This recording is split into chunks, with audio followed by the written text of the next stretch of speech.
In America today, you see a very large movement of African Americans who say that they're the real chosen people, that they're the children of Israel, they're the Judeans.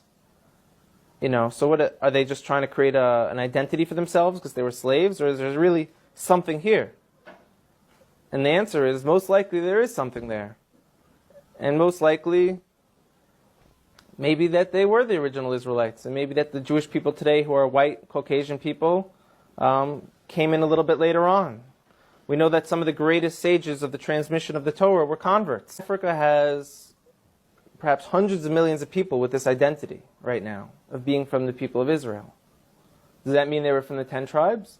Likely not. We were taught by the historians and within our own traditions that when the Romans conquered Judea, a few hundred years after that the tribes of Israel went into exile, perhaps millions of Judeans were sold into slavery. Into Africa, into Rome, deep into Africa. And if you look now, you're seeing people who are most likely the descendants of those slaves who kept true. I'd like to bring up a few specific examples because they're going to be game changers. One of them wrote letters to Israel when it became a state. And they said, we're Israelites out in Africa. Everyone laughed at them and they said, African Israelites, these people are just trying to jump on the first world country bandwagon. They're living in a third world country, they got nothing. We're coming to Israel, we got innovation, technology. So they're trying to get on this train because there's such a thing called the right of return. All descendants of the Jewish people from around the world are able to move to Israel. So they said we are also. And everyone kind of laughed at them, like I said. And a few people took it serious and went out there and started studying them, learned about their culture. And a professor from Duke University went out there and did DNA testing on them.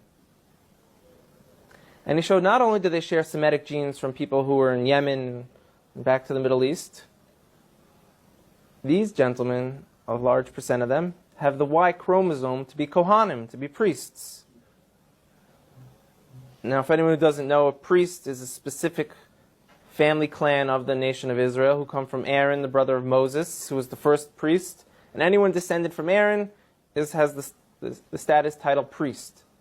And we found that these men in this village in South Africa called Lemba, L-E-M-B-A, carry this genetic marker to let us know that they share the same as from the Sephardic and the Ashkenaz and the population of the people in Israel today. They share the same exact DNA marker. That's mind-blowing. So everyone kind of got humbled a little bit who laughed at them and said, now what? Now what do we do about this? This could have tremendous implications. Another area in Africa you have something big happening is in Nigeria.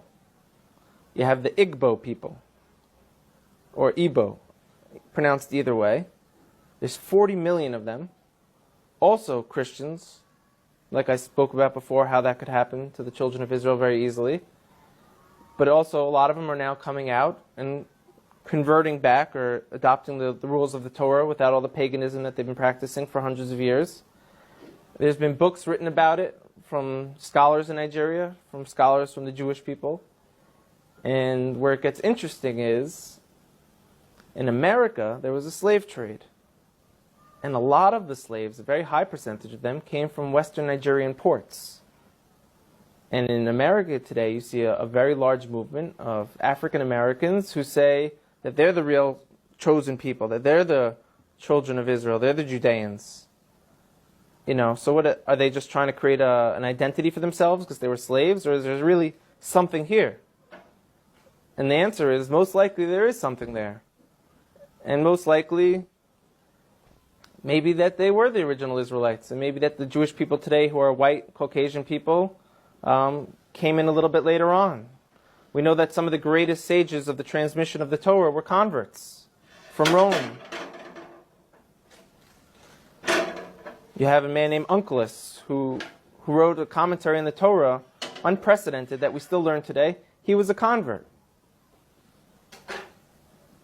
Some of the largest pillars on the transmission today were Roman converts.